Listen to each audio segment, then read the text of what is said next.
A gente começa por Brasília. Com autorização do CNJ, juízes afastados desde abril por supostas irregularidades na Operação Lava Jato estão de volta. E quem acompanha as notícias do Judiciário é a repórter Janaína Camelo, que atualiza esse caso para nós. Quais as alegações para o retorno de Carlos Eduardo Thompson e Loraci Flores às atividades na magistratura? Janaína, boa noite, bom trabalho, bem-vinda. Muito boa noite, Thiago. Boa noite a todos. Pois é, os dois desembargadores foram autorizados aí a retornar às suas atividades. Mas lembrando que eles ambos respondem a um processo administrativo disciplinar por decisão do plenário do Conselho Nacional de Justiça, depois daquela auditoria que foi feita, da 13ª Vara Federal de Curitiba, que é de competência aí do TRF4, e uma auditoria que foi realizada a pedido do Corregedor-Geral, do Corregedor Nacional, de Justiça, que é o ministro Luiz Felipe Salomão.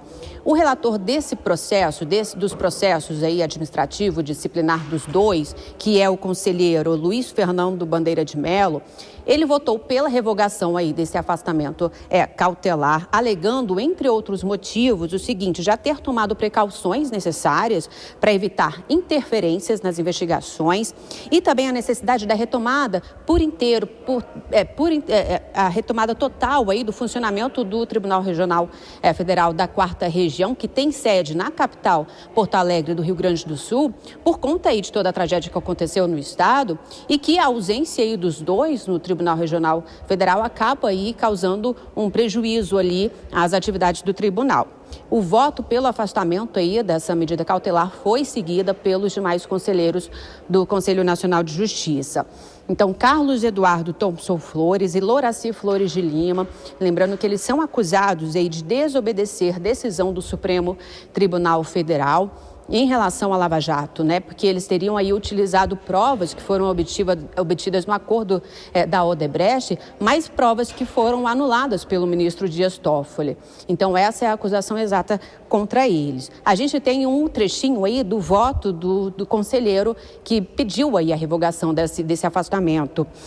Em seu voto, Luiz Mello, ele disse o seguinte, que, abre aspas, não vislumbra no momento risco relevante de reincidência no apontado descumprimento de ordem do Supremo Tribunal Federal, por acreditar ser improvável que, respondendo a um processo disciplinar como esse, alguns dos magistrados processados descuide-se ou desafie frontalmente nova ordem da Suprema Corte.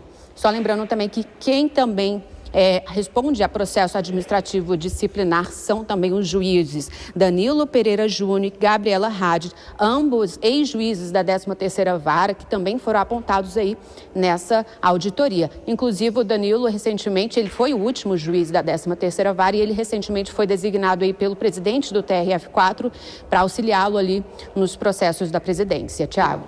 Então mais uma reviravolta nesse caso, e a Janaína Camelo com as informações da Justiça. Você retorna já aqui no Jornal Jovem Pan. Vou chamar já os nossos comentaristas, Dora Kramer, como sempre, conosco, o Cristiano Vilela também. Ô Cristiano, começo por você, já que é um assunto do Judiciário, é uma instabilidade grande, se vai e volta, como é que o magistrado consegue trabalhar indo e voltando dessas funções? Bem-vindo, boa noite. Pois é, Tiago, uma boa noite a você, boa noite a Dora, todos que acompanham o Jornal Jovem Pan. A gente está ficando acostumado no Brasil com esse vai e volta, Dessa vez é uma decisão do CNJ, que no primeiro momento ela veio pelo afastamento cautelar dos magistrados e agora o CNJ reviu sua posição e fez com que aquela decisão cautelar acabasse perdendo efeito para que eles voltem às suas atividades. Eu vejo que o voto do relator, que foi acompanhado pelos demais, é de muita qualidade, muito correto. Quando se trata de uma medida cautelar, não se trata ainda da pena final do caso. Se trata de uma medida que deve ser adotada num caso emergencial, havendo ali o risco da prática de novos atos. No caso em questão, não me parece que há nenhum risco, isso ficou muito claro no voto do relator. Então eu vejo que eles devem voltar à atividade e continuar respondendo ao processo. E aí sim, ao final do processo, caso seja identificada a culpa, eles poderão ser condenados e até, no limite, perder a própria função judicante.